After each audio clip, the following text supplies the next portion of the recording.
Ethan opened his eyes to a world he did not recognize. The sky was not the pale blue he was used to. Instead, it glowed in shifting shades of green and purple with streaks of light that seemed to pulse like waves. He felt the rough surface beneath him and the sharp sting of minor cuts from his crash landing. Yet he was alive. That alone was a miracle. His small ship had torn apart during entry into the planet's atmosphere, scattering debris across the thick alien forest. Trees towered above him with trunks wider than any he had seen on Earth, their leaves glowing faintly in the strange light. Before he could fully process his surroundings, a sudden weight pressed down on his chest. Ethan's eyes widened in alarm. He tried to push himself up, but another second of pressure held him in place. A soft melodic sound filled the air like a wind chime combined with a gentle hum. The presence on his chest moved slightly, and when he looked down he saw her. Lyra, he would later know her as Lyra, was unlike any creature he had ever encountered. She was humanoid in shape, standing upright, but her skin shimmered with faint bioluminescent patterns that pulsed in rhythm with the strange light above. Her eyes were large and golden, reflecting intelligence and curiosity. She had landed lightly on him, balancing with grace that made it clear she was not hostile. Ethan swallowed hard and stayed perfectly still. Okay, he whispered to himself. Don't panic. Slowly, he extended a hand in a non-threatening gesture. Lyra tilted her head, her hair, which glowed faintly at the tips, brushing against his shoulder. She emitted another series of melodic tones, each rising and falling like waves. He could not understand the language, but he sensed her intent. She was not trying to harm him. Her eyes scanned him quickly, and she made a motion as if pointing to his injuries. Ethan nodded. Yeah, I know. I'm hurt. Don't worry. I'll manage. Lyra chirped softly and slid off his chest, landing with the grace of a creature built to navigate the forest.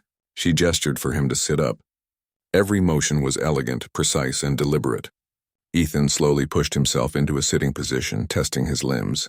Pain shot through his shoulder and leg, but he ignored it. He had survived a crash. He could survive this. Lyra led him to a patch of soft moss where the light was brighter.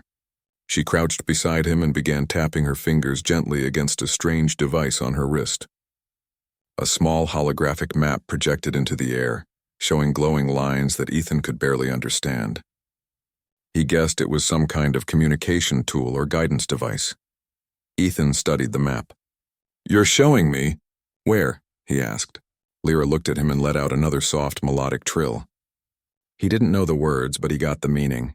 She wanted him to follow her. Trusting his instincts, Ethan carefully got to his feet, favoring his injured leg. Lyra didn't move away. Instead, she walked beside him, matching his pace. Every so often, she reached out, lightly brushing against his arm as if to reassure him that he was safe. It was strange, and Ethan felt a rush of curiosity mixed with caution. The way she moved, her attentiveness, even the small touches, it was unlike any animal or human he had ever known. Something in her behavior suggested a bond was forming, though he did not yet understand it. As they moved deeper into the forest, Ethan began to notice other signs of life. Tiny creatures with translucent wings zipped past them, and large, slow-moving beasts grazed in the distance. Despite the alien environment, Ethan's mind stayed sharp. He observed everything: the patterns of light on the leaves, the sounds of the creatures, the way the ground shifted under his boots. Survival depended on attention, and he had always been quick to learn. After some time, Lyra stopped at the edge of a clear stream. Water, crystal clear and glowing faintly with bioluminescent minerals, flowed gently. She gestured for him to drink, tilting her head as if to say, "You need this." Ethan knelt by the water and took a sip. The taste was fresh and slightly sweet, nothing like earth water, but clean and invigorating. He felt the tension in his body ease slightly. Lyra crouched beside him, and he noticed her gaze lingering on his hands and the small scars he bore from his crash and previous adventures. There was something in her expression: respect, admiration, and a kind of instinctive fascination. Ethan blinked, realizing that she was studying him as carefully as he had studied the forest. He smiled faintly. "You're curious about me," he said. Lyra responded with a gentle trill and leaned slightly closer, tilting her head. It was as if she was saying, "Yes, very curious. I want to know you." The hours passed and Ethan and Lyra moved through the forest together. He found that he could communicate with her in small ways. Gestures, pointing, miming actions. She responded with melodic sounds and nods, forming a basic understanding between them. Every so often, Lyra would make a movement, a subtle brush of her hand or a tilt of her head, that Ethan realized was part of her species' way of showing attraction, not in a romantic sense as humans think of it, but in a ritualized, instinct-driven way. She was drawn to him because of his courage, his intelligence, and the way he handled the unfamiliar environment. At one point, they reached a cliff overlooking a wide valley. Ethan paused, breathing heavily from the climb. Lyra stepped forward, placing her hand gently on his shoulder. He looked at her, startled by the sudden contact, but it was not threatening. She pointed to the valley below, where glowing plants shifted with the wind and strange animals moved in herds. It was breathtaking. "This is amazing," Ethan said, his voice barely above a whisper. Lyra's melodic trill seemed to respond to his awe. For the first time, he felt a deep connection, not just to her, but to this world, wild and beautiful and untamed. As night fell, the forest changed. The glowing plants lit up like stars, and the air was filled with soft hums and chirps. Ethan realized he was tired, but he was no longer afraid. Lyra led him to a small natural alcove, sheltered by the roots of an enormous tree. She indicated for him to lie down. He did, wincing slightly from his injuries, and she curled up nearby, not on him this time, but close enough that he could feel her presence and warmth. Sleep came slowly, but when it did, it was deep and dreamless. Ethan dreamed of flying creatures, shifting lights, and Lyra's golden eyes. When he woke, Lyra was already awake, watching him with alert interest. Without words, she communicated that it was time to continue. Ethan felt an odd sense of gratitude. This creature, this alien, had saved him in ways he could not yet fully understand. Their journey continued over the next days. Ethan learned to navigate the forest with her guidance, discovering edible plants, safe water sources, and hidden paths that cut through the dense foliage. He repaired small parts of his ship using scraps he found, and Lyra assisted with her knowledge of the materials that grew naturally in the environment. Each day, he noticed her instincts become more pronounced. She would mimic his movements, test his reactions, and place herself in positions that demonstrated trust and admiration. Ethan realized that her species had a unique way of assessing potential companions, through shared experience, problem-solving, and observation. Lyra's interest in him was clear, but it was never aggressive or inappropriate. It was respectful, instinct-driven, and deeply tied to the values of her people. One afternoon, they encountered a predator, a large four-legged creature with translucent skin that revealed the slow pulsing of its organs. It hissed and bared sharp teeth as it approached. Ethan froze for a moment, but Lyra stepped in front of him, standing tall and unafraid. She emitted a series of sharp melodic calls, and the creature paused, hesitant. Ethan realized that her species had authority in the forest. Commands embedded in their sounds that other creatures instinctively obeyed. With careful movements, Ethan joined her in the display, raising his hands and making controlled noises to support her. The creature eventually retreated, and Ethan felt a surge of pride. He had survived, yes, but he had also earned Lyra's admiration. She circled him, her glowing patterns pulsing more brightly, a signal he would come to understand as one of approval and instinctive connection. As the sun set again, Ethan and Lyra made camp. He looked at her and smiled. "I think we make a good team," he said. She responded with a soft trill and sat close enough that their shoulders touched. For the first time, he felt the depth of their bond, not just as human and alien, but as two beings capable of understanding and respecting each other across worlds. Part 1 ends with Ethan lying under the glowing canopy, reflecting on his survival, his growing bond with Lyra, and the incredible world he had found himself in. Her instincts toward him were clear, but the story of their partnership was just beginning. The forest around them seemed alive with possibilities, and Ethan knew that the challenges ahead would test his courage, his mind, and his heart. But with Lyra by his side, he felt ready for anything. The morning light filtered through the glowing canopy as Ethan stretched, wincing slightly at the soreness in his shoulder and leg. The forest around him seemed to hum with life. Lyra was already awake, perched on a nearby rock with her golden eyes scanning the area. She emitted a series of melodic calls, and Ethan realized it was her way of signaling that they should move. He nodded and slowly rose to his feet. The bond he shared with Lyra had grown stronger with every passing day. Her instincts were clear. She was drawn to his courage, his intelligence, and the way he faced challenges without fear. But it was more than instinct. There was trust, respect, and an unspoken understanding between them. Their journey took them deeper into the alien forest. Ethan had learned to read the subtle signs of danger, a rustle in the undergrowth, a sudden shift in the glowing plants, or the low hum of nearby creatures. He moved carefully, his human senses adapting to the alien environment. Lyra moved beside him, guiding him past hidden hazards and pointing out safe paths. By midday, they reached a wide river, its surface shimmering with bioluminescent light. Lyra gestured for Ethan to follow her across a series of stepping stones that jutted from the water. Each step required balance and precision. Ethan concentrated, carefully placing his feet on the slippery surfaces. Halfway across, a sudden ripple startled him and he almost lost his footing. Lyra's hand shot out, steadying him with a gentle touch. Her touch was light but firm, conveying reassurance. "You saved me again," he said with a faint smile. Feeling a warmth in her presence, Lyra responded with a soft trill and a tilt of her head, her way of acknowledging their growing partnership. Once across the river, they found a clearing where a small settlement of Lyra's species was visible. Structures were organic, growing naturally from the giant trees shaped by careful manipulation of living vines and glowing crystals. Lyra stopped and emitted a series of calls signaling her arrival.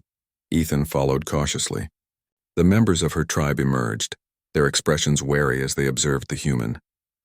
Lyra stepped forward, moving gracefully and confidently. She circled Ethan once, her glowing markings pulsing brighter, signaling to her people that he was not a threat. The tribe responded with cautious nods and melodic trills of their own. One elder approached, taller and more imposing than the others, with intricate patterns glowing along her arms. She regarded Ethan silently, her gaze sharp and assessing. Ethan bowed slightly, showing respect. The elder trilled softly and gestured for him to follow. Ethan complied, understanding that this was a ritual of evaluation. Inside the settlement, Ethan saw the intricacy of their world. Plants were cultivated for food, water was filtered through glowing crystals, and the architecture blended seamlessly with nature. Lyra led him to a central chamber where the elder communicated through a combination of gestures and melodic calls. Ethan focused carefully, trying to interpret her meaning. Slowly, he realized they were testing his intelligence, his problem-solving skills, and his ability to adapt to the alien environment. The first test involved repairing a complex device made of vines and glowing crystals. Ethan examined the mechanism, noting how the vines responded to touch and light. Using his knowledge from his ship repairs, he carefully adjusted the device, aligning the crystals and ensuring the vines were connected correctly. When he finished, the device pulsed with light and emitted a melodic sound that resonated through the chamber. The elder's eyes brightened and she trilled in approval. Next, they presented a scenario involving a territorial conflict. A holographic projection of the forest showed two groups of creatures moving toward each other aggressively. Ethan analyzed the situation, suggesting a plan to divert the creatures safely using the environment rather than confrontation. The elders nodded and emitted approving trills, impressed by his strategic thinking. Lyra moved closer, her gaze shining with admiration and instinctive excitement. As the day progressed, Ethan and Lyra continued to demonstrate their partnership. They trained together, navigating obstacle courses designed to test agility, strength, and coordination. Ethan's human endurance and quick thinking impressed the tribe. Lyra's instincts were clear. She recognized his capability and courage, traits that her species valued highly. But their bond went beyond survival. It was a connection built on mutual respect and admiration. One evening, as the glowing sky shifted to a deep violet, a sudden alarm echoed through the settlement. A predator, larger and more aggressive than any they had seen, had entered the outskirts of the village. The tribe reacted quickly, but their defenses were not enough. Ethan and Lyra moved to the front, analyzing the situation. The creature was massive, its translucent skin revealing a network of pulsing veins. Its eyes glowed with predatory intelligence. Ethan took a deep breath, relying on his instincts and the training he had received. He gestured to Lyra, and together they devised a plan. Lyra would use her melodic calls to distract the creature while Ethan set a trap using the environment. The plan required precision. Ethan moved quickly, adjusting branches and vines to create a natural barrier, while Lyra's calls echoed through the trees, confusing and guiding the predator. When the creature lunged, it was caught in the trap, tangled in vines and unable to move. The tribe cheered, and Lyra emitted a triumphant trill, her markings glowing brightly. Ethan felt a surge of pride not just for his survival, but for earning the trust and respect of an entire alien community. After the danger had passed, the tribe held a ceremony to honor their new human companion. Lyra guided Ethan to the center of the gathering, where the elder placed a glowing crystal in his hand. It was a symbol of recognition, trust, and acceptance. Ethan held it carefully, understanding the weight of the gesture. Lyra stepped closer, brushing lightly against his arm in a gesture that conveyed both instinctive attraction and deep respect. Ethan smiled, realizing that their bond had grown into something extraordinary. It was not just survival or mutual need. It was admiration, trust, and a shared sense of purpose. The following days were filled with learning and collaboration. Ethan taught the tribe new methods for building and repairing structures, using his knowledge of engineering and materials. Lyra was always nearby, observing and participating, her instincts guiding her to stay close and supportive. The human ingenuity combined with alien wisdom created a partnership that strengthened the community and deepened their connection. One morning, Ethan noticed Lyra watching him closely as he experimented with a new device to improve water flow in the settlement.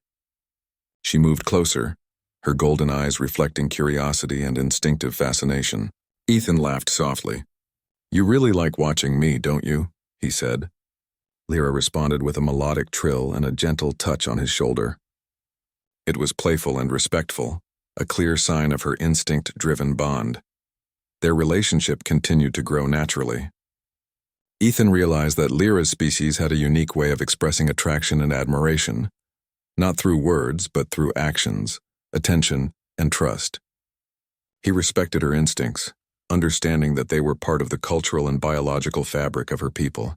At the same time, he was determined to earn her respect, not through dominance or force, but through courage, intelligence, and compassion. Weeks passed, and Ethan became an integral part of the community. He and Lyra explored distant parts of the forest, mapping new areas and discovering resources that benefited the tribe.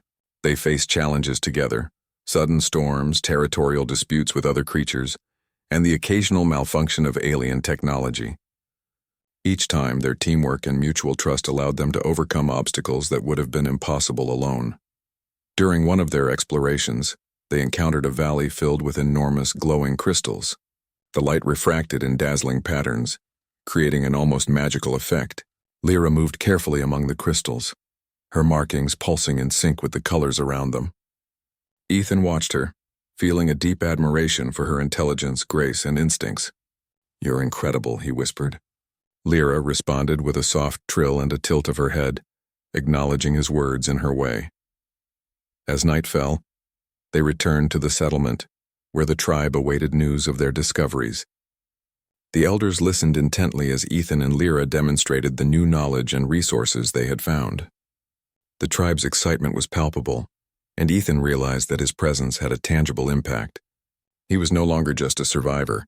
He was a valued member of an alien civilization, respected for his mind, courage, and adaptability.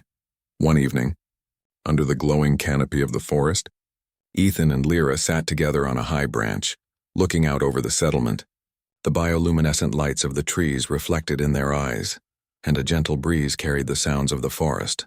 Ethan reached out, lightly brushing against her hand. Lyra responded with a soft trill and leaned closer, her presence warm and reassuring. "I never thought I'd find a place like this," Ethan said quietly, "and I never thought I'd meet someone like you." Lyra's eyes shone brightly, and she emitted a series of melodic sounds that Ethan understood as her way of expressing connection, trust, and instinctive admiration. The story of their bond was far from over. Together, they had faced dangers, solved problems, and built trust. They had learned from each other, blending human ingenuity with